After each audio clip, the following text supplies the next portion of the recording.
দরজায় দাঁড়িয়ে আলো আর জোনাকির সব কথোপকথন শুনে ফেলে সাজিদ। আলোর জীবনের এত কষ্টের কথা শুনে সাজিদের খুব খারাপ লাগে। আলো উপলব্ধি করতে পারে কেউ দরজায় দাঁড়িয়ে সব কথা শুনছে। আলো এগিয়ে গিয়ে সাজিদকে দেখে চমকে যায়। সাজিদ হেসে বলে, তোর সাথে দেখা করতে এসেছিলাম আলো। কেমন আছিস তুই? লুকিয়ে যে কারো কথা শুনতে নেই এটা তুমি জানো না সাজিদ ভাই?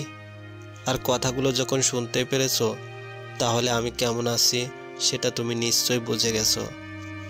আলোর এরকম শক্ত কথা শুনে সাজিদ রেগে যায়। তুই কি ভদ্রতা ভুলে গেছিস আলো? আমি তোর খোঁজ খবর নিতে এলাম আর তুই? আমি বলেছি আমার খোঁজ নিতে। আমার ব্যবস্থা আমি নিজেই করে নিতে পারবো। তুমি যাও এখান থেকে। সাজিদ অপমানিত বোধ করে। আলোর উপর রাগ করে হন হন করে চলে যায়। সাজিদ যাওয়ার পর জোনাকি আলোকে বলে, তুই এভাবে কেন কথা বললি সাজিদের সাথে? তুই জানিস না ও তোকে? জোনাকির কথাটা পুরোপুরি শেষ করতে দেয় না আলো। তার আগেই বলে, পুরাতন কথা ভেবে কোনো লাভ নেই আপু।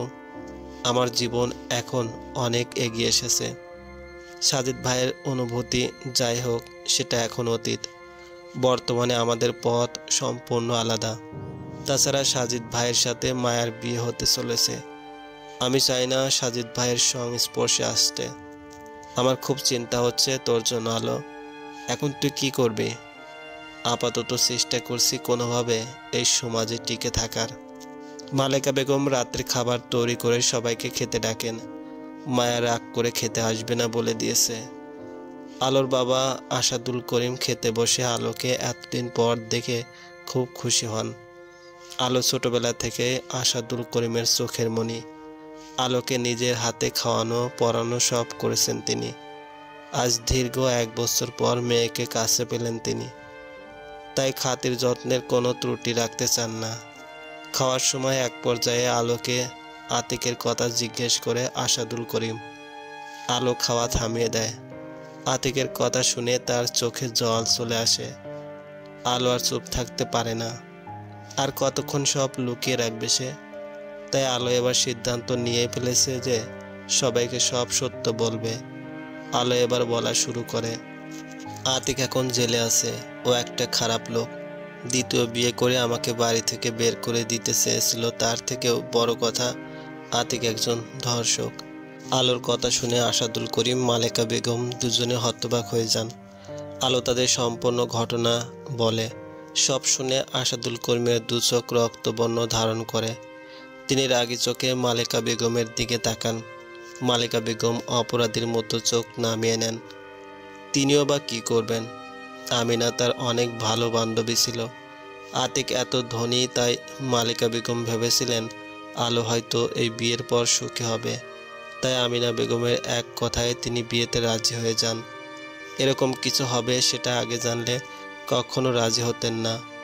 আসাদুল করিম মালেকা বেগমকে মারতে উদ্যত হলে আলো আর জোনাকি মিলে তাকে থামিয়ে দেয়।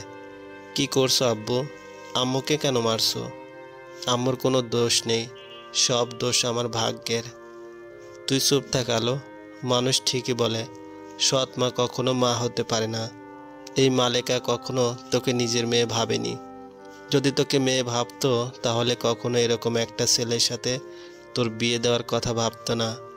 মালেকা বেগম আলোর কাছে এসে তার হাত ধরে বলে, বিশ্বাস কর আলো, আমি জানতাম না আতিকে এরকম ছেলে। আমিনা অনেক ভালো মেয়ে ছিল জানিস। তাই আমি ভেবেছিলাম ওর ছেলে অনেক ভালো হবে। ওরা এত ধনী, এত সম্পত্তি ওদের। তাই আলো মৃদু হাসে। ধন সম্পদ থাকলে কি মানুষ সুখী হয় আম্মু? সুখী হওয়ার জন্য অর্থ যেমন প্রয়োজন তেমনি ভালোবাসা থাকাটাও জরুরি। ঠিক বলেছিস তুই আলো। আমি ভুল করেছি। এখন সেই ভুলের পরিণাম তোকে ভোগ করতেই হচ্ছে। পারলে আমাকে তুই ক্ষমা করিস। তোমার কোনো দোষ নেই আম্মু। আমি জানি তুমি আমার ভালোই চাও। মুহূর্তের মধ্যেই পরিস্থিতি ঘোলাটে হয়ে যায়। আসাদুল করিম মেয়ের চিন্তায় অস্থির হয়ে যান। বড় মেয়ে জোনাকি এমনিতেই কত অপমানের মধ্যে দিয়ে যাচ্ছে। এখন আলোর যদি একই দশা হয় তাহলে তিনি কিভাবে সামলাবেন? নিজেকে নিয়ে তার কোনো চিন্তা নেই। কথা শুনতে শুনতে এখন তার অভ্যাস হয়ে গেছে। তার চিন্তা নিজের আদরের মেয়ে আলোর জন্য। সমাজ যে আলোর মতো মেয়েদের বাঁচতে দেয় না, সমাজের লোকের সমালোচনা যে আলোর মতো মেয়েদের গলা টিপে মারে। শীতকালে প্রকৃতি যেন বড্ড কঠিন হয়ে ওঠে। শীতের সকালে ঘুম থেকে উঠতে ইচ্ছে করে না। আলো আর জোনাকি ঘুম থেকে উঠে ফজরের নামাজ পড়ে নেয়। শীতের সকালে ঘুরে বেড়ানো আলোর একটি পছন্দের কাজ। এই সময় তাদের বাড়ির পিছনের মাঠে শিশির পড়ে। সেই শিশিরের উপর হাঁটতে তার বড্ড ভালো লাগে। আজ অনেক দিন পর আলোর ইচ্ছে হলো আগের মতো খালি পায়ে মাঠে একটা চক্কর দিয়ে আসতে। জোনাকিকে বললে জোনাকি সোজাসুজি না করে দেয়। এত সকালে যাওয়ার দরকার নেই, বাইরে কুয়াশা, ঠান্ডা লাগলে শরীর খারাপ করবে।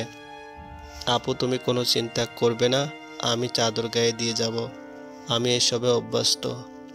জোনাকি বোঝে আলোকে বলে কোনো লাভ নেই, তাই আর আলোকে কিছু বলে না। সে শুধু বলে তাড়াতাড়ি চলে আসিস।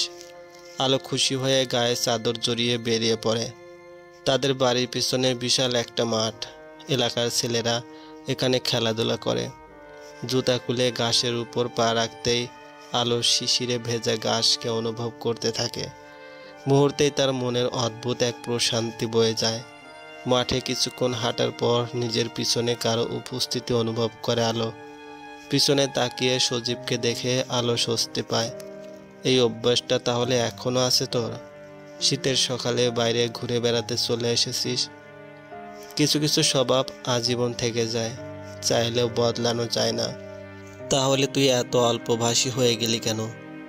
আগে অল্প কথায় অনেক কিছু বোঝাতে পারতাম না বলে, এখন তুই অল্প কথায় অনেক কিছু বোঝাতে পারিস। তাহলে বল, আমি এত সকালে কেন এখানে এসেছি এর কারণ ব্যাখ্যা কর। আমাকে দেখে চলে এসেছো, বুঝতে পেরেছিস তাহলে? সজীব হাসে। এই কারণেই সে নিচে এসেছে। ছাদে উঠে ব্যায়াম করার সময় মাঠে কাউকে দেখতে পায় সজীব। চারদিক কুয়াশাচ্ছন্ন হওয়ার ঠিক বুঝতে পারে না এত সকালে কে মাঠে হেঁটে বেড়াচ্ছে। আলোর কথা মনে আসতেই বোঝা যায় আলোই হতে পারে। আলোর তো অভ্যাসই সকাল সকাল মাঠে ঘুরে বেড়ানো। তো কি খবর তোমার সজীব ভাই? সাজিদ ভাই তো বিয়ে করছে, এরপর তোমার বিয়ে করার পালা। কি যে বলিস তুই? আমার বিয়ে করার কোনো ইচ্ছে নেই, আমি আজীবন অবিবাহিত থাকতে চাই। এরকম কথা অনেকেই ভাবে। যাকে ভালোবাসি, যাকে নিজের করে পেতে চেয়েছিলাম, তাকেই তো পাইনি, তাই বিয়ের ইচ্ছে আমার আর নেই। সজীবের কথা শুনে আলোর ভ্রু কুঁচকে যায়। সে যতদূর জানতো সজীবের এরকম প্রেম ভালোবাসার কোনো রেকর্ড নেই। সাজিদের ব্যাপারটা ভিন্ন। সাজিদ স্কুল কলেজ থেকে অনেক রিলেশনে ছিল। আলো সাজিদকে পছন্দ করত, তাই তো সাজিদের স্বপ্নে বিভোর ছিল সব সময়। দিনের অধিকাংশ সময় আগে সে সাজিদদের বাড়িতেই কাটিয়ে দিত সাজিদকে এক নজর দেখার জন্য। কিন্তু বেশিরভাগ সময় সাজিদদের দেখা পেত না। সজীব বেশ সকাল সকাল বাড়িতে আসতো। স্কুল থেকে ফিরেই পড়ার টেবিলে বসে যেত। এরকম ছেলে যে কাউকে ভালোবেসে আজীবন অবিবাহিত থাকতে চাইতে পারে, আলো সেটা ভাবতেই পারছে না। আলোর ভাবনার মধ্যেই সজীব বলে, কি ভাবছিস এত? কিছু না। আলো আর বেশিক্ষণ সেখানে না থেকে বাড়ি চলে আসে। ভালোবাসা শব্দটা শুনে আলোর এখন রাগ হয় খুব। একসময় সাজিদের প্রেমে কতটা পাগল ছিল সে। সবসময় চাইতো সাজিদ যেন আলোকে ভালোবাসে। যখন সাজিদের ভালোবাসা পেল, তখনই ভাগ্য তার থেকে সাজিদকে আলাদা করে দিল। নিজের ভাগ্যের উপর খুব রাগ হয় আলোর। আলো বলতে থাকে, জন্মের পর থেকে আমাকে একটা বিবর্ণ আলোকবর্ষ পাড়ি দিতে হয়েছে। আর কত আল্লাহ, আর কত? আমি যা সহ্য করতে পারছি না। দূর থেকে দাঁড়িয়ে আলোর কথাগুলো শুনে মালেকা বেগম বলেন, তুই মুদ্রার এক পিঠ দেখেছিস আলো, আরেক পিঠ দেখিসনি। এই গল্পের বাকি পর্বের লিঙ্ক ডেসক্রিপশনে